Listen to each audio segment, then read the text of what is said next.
अगर तुम्हें कोई तड़पा तड़पा कर मार दे तो क्या तुम माफ करोगे? अगर तुम्हारी रूह भी रोती रहे लेकिन किसी को सुनाई ना दे, तब क्या तुम चैन से सो पाओगे? एक हॉस्टल, एक कमरा और एक आत्मा जिसका बदला अभी अधूरा है। ये बदला सिर्फ मौत तक नहीं रुकेगा, बल्कि हर सांस तक पीछा करेगा। अगर आपको हॉरर और सस्पेंस से भरी कहानियां पसंद हैं तो इस वीडियो को लाइक जरूर करें।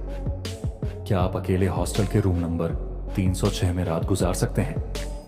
कमेंट में बताओ। इस वीडियो को अपने दोस्तों के साथ शेयर करें और चैनल को सब्सक्राइब करना न भूलें, क्योंकि अगली कहानी और भी खौफनाक होगी। तो चलिए अब कहानी शुरू करते हैं।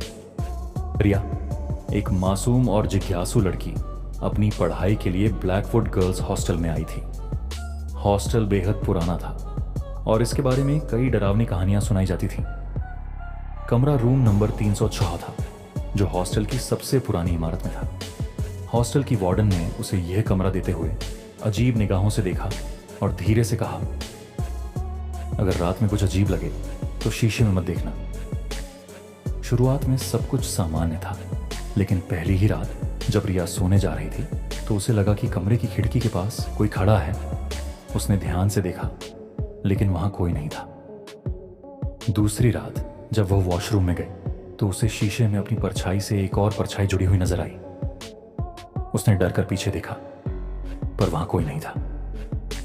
धीरे धीरे अजीब चीजें होने लगीं।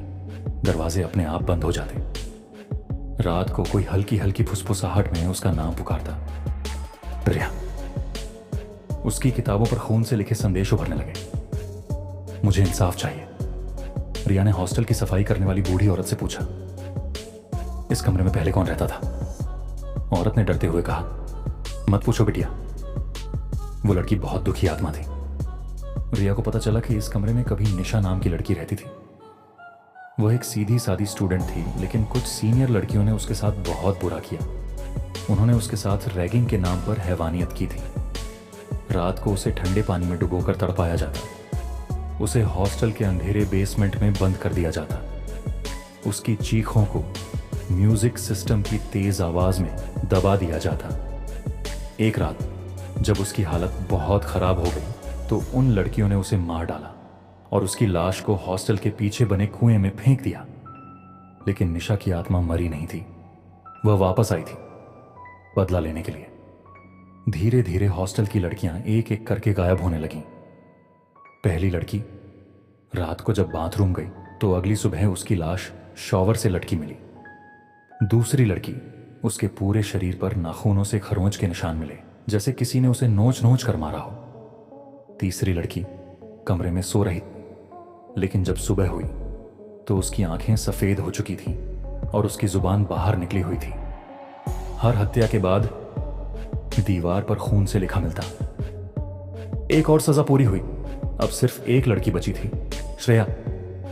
वह वही लड़की थी जिसने निशा को सबसे ज्यादा टॉर्चर किया था।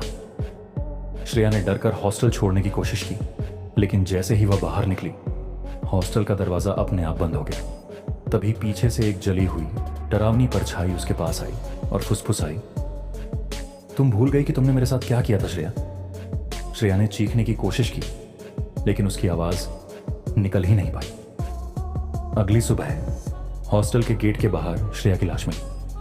उसकी आंखें खुली हुई थीं और होठों पर सिर्फ एक ही शब्द था, माफ कर दो। निशा का बदला पूरा हो चुका था। रिया ने सोचा कि अब सब ठीक हो जाएगा, लेकिन अगली रात जब उसने अपने कमरे के शीशे में देखा तो उसमें उसकी खुद की परछाई की जगह निशा खड़ी थी। तुमने मेरी कहानी सुनी, अब तुम मेरी तरह दर्द महसूस करोगी। अगर आपको ये कहानी पसंद आई तो वीडियो को लाइक करना मत भूलना। क्या आप हॉस्टल के रूम नंबर 306 में अकेले रात बिता सकते हैं? कमेंट में बताइए। इस कहानी को अपने दोस्तों के साथ शेयर करें। हो सकता है अगली बार हॉरर उन्हीं के साथ हो। चैनल को सब्सक्राइब करें, क्योंकि अगली कहानी और भी ज्यादा डरावनी होगी। तो मिलते हैं अगली डरावनी कहानी में। तब तक अकेले मत सोना। Dead eyes.